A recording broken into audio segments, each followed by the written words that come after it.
कहते हैं कर्म ही व्यक्ति के जीवन का मुख्य आधार होता है और अगर कर्मों को ठीक ना रखा जाए तो चाहे आप कितने ही बड़े योद्धा क्यों ना हो, उसका भुगतान आपको अवश्य करना पड़ेगा। और अगर बात योद्धाओं की जाए तो हम महाभारत को कैसे भूल सकते हैं और कैसे भूल सकते हैं अश्वत्थामा को। महाभारत एक ऐसा महाकाव्य है जिसमें धर्म अधर्म का ज्ञान, युद्ध और रहस्य भरी कहानियां हैं और इसे हिंदुओं का 5वां ग्रंथ भी कहा जाता है। महाभारत में कई रहस्यमय योद्धाओं का विवरण है और उसी में से एक थे अश्वत्थामा, जिन्हें अमर होने का अभिशाप मिला था। जी हाँ, सही सुना आपने, वरदान नहीं, अभिशाप। अश्वत्थामा के चरित्र चित्रण से हमें ये पता चलता है कि इंसानी फितरत कितनी उलझी हुई हो सकती है। उसकी कहानी में युद्ध में अद्भुत योग्यता दिखाई जाती है। अश्वत्थामा की कहानी हिंदू धार्मिक कथाओं का हिस्सा है और आध्यात्मिक तौर पर भी इसकी व्याख्या की जाती है।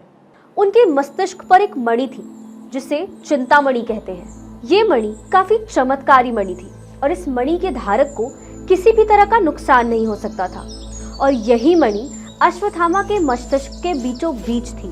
वहीं इसके अलावा उनके पास उनके पिता से धनुर्विद्या और ब्रह्मास्त्र का ज्ञान प्राप्त था। और जब द्रोणा की मृत्यु छल से हुई तो अश्वत्थामा अपने गुस्से पर काबू न रख सके और अर्जुन से बदला लेने के लिए उन्होंने 5 पांडवों को मारने का निर्णय लिया, परंतु वो अपने इस काम में कामयाब न हो सके और अनजाने में उन्होंने पांडवों के पुत्र को मार दिया। जब अर्जुन ने इस बात पर उनसे युद्ध किया तो दोनों ने ही अपने ब्रह्मास्त्र का उपयोग किया, परंतु श्री कृष्ण ने अर्जुन से कहा कि अगर तुम इसका उपयोग करते हो तो समस्त संसार का अंत हो जाएगा।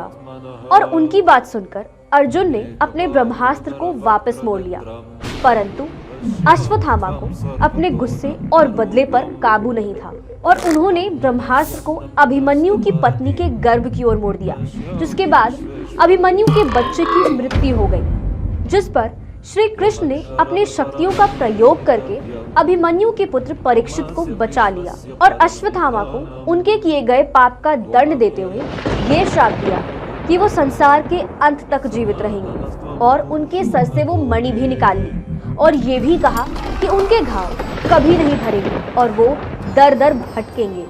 दुख और पीड़ा से दिया गया श्राप कभी अधूरा नहीं होता। और जब बात आती है कृष्ण के द्वारा दिए गए श्राप की तो वो कोई अलग नहीं था।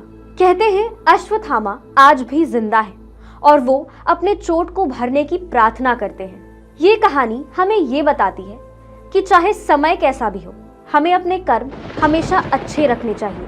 और ऐसी ही और पौराणिक कहानियों के लिए don't forget to like, share and subscribe to our YouTube channel and drop your views in the comment section, ताकि हमें पता चले कि आपको ये वीडियो कैसी लगी और आप नेक्स्ट किस टॉपिक पे वीडियो देखना चाहते हैं।